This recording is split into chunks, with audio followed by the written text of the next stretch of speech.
ሰላም እግዚአብሔር ቤተሰቦች ከማህበረ ቅዱሳን ቴሌቪዥን የዕለቱን አጫጭር መረጃዎች ይዘንላችሁ ቀርበናል። ብፁዕ አቡነ ጎርጎርዮስ ክህነትን ጠብቀን ማስከበር ይገባል ሲሉ አሳሰቡ። የምስራቅ ሸዋ ሀገረ ስብከት ሊቀ ጳጳስ የዘዋይ ሐመረ ብርሃን ቅዱስ ገብርኤል ገዳምና ሥራ አመራር መንፈሳዊ ኮሌጅ የበላይ ኃላፊ ብፁዕ አቡነ ጎርጎርዮስ የኤዶ ቆንጥላ ደብረ መድኃኒት መድኃኔዓለም ቤተ ክርስቲያን ተገኝተው ለሰባት ደቀ መዛሙርት የዲቁና ክህነት መስጠታቸውን ተከትሎ ነው ይህንን ያሉት።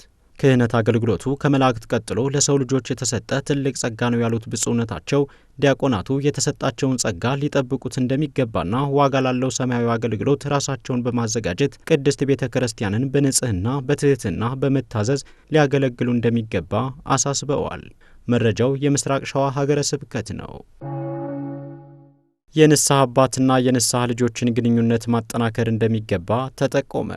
በሲዳማ ሀገረ ስብከት በሐዋሳ ደብረ ምጥማቅ መድኃኔዓለም ቤተ ክርስቲያን የሚሰበሰቡ ምእመናንና የንስሐ አባት እንዲሁም የሰንበት ትምህርት ቤት መምህራን 12ኛ ዓመታዊ ጉባኤ ነሐሴ 17 ቀን 2018 ዓ.ም የሚያከናውኑ መሆናቸውን ተከትሎ ነው ይህ የተባለው።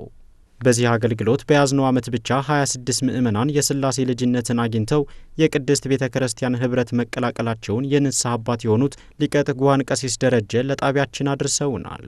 በመርሃ ግብሩ ትምህርተ ወንጌል፣ መዝሙር እንዲሁም ያለፈው ዓመት ሪፖርትና የ2019 እቅድ የሚቀርብ ሲሆን የሲዳማ ሀገረ ስብከት ሊቀ ጳጳስ ብፁዕ አቡነ ዮሴፍ የሀገረ ስብከቱ ሥራ አስኪያጅ እንዲሁም መምህራነ ቤተ ክርስቲያን ይገኛሉም ተብሏል።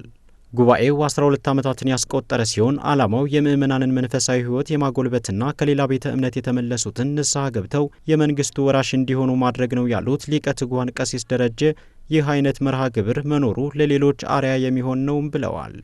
ጉባኤው ከተጀመረበት ጊዜ ጀምሮ ከሌላ ቤተ እምነት 180 ሰዎች መመለሳቸውንና 370 ምእመናን በሥርዓተ ቤተ ክርስቲያን መጋባታቸውን እንዲሁም ከ700 በላይ ምእመናን ንስሐ ገብተው መቁረብ መቻላቸውን ገልጸውልናል። ሰንበት ትምህርት ቤቶችን በማጠናከር የሕፃናትና ወጣቶችን መንፈሳዊ ሕይወት ማጎልበት እንደሚገባ ተጠቆመ። በኢሉ አባቦራ ሀገረ ስብከት በአሌ ወረዳ ቤተ ክህነት የወረዳ ሰንበት ትምህርት ቤቶች አንድነት ተወካይ ለሆኑ የሰንበት ትምህርት ቤት መምህራን በኮሬ ደብረ ሐይቅ ቅዱስ ጊዮርጊስ ቤተ ክርስቲያን ሲሰጥ የቆየውን ስልጠና ያጠናቀቁ 17 የሰንበት ትምህርት ቤት ተማሪዎች መመረቃቸውን ተከትሎ ነው ይህ የተባለው።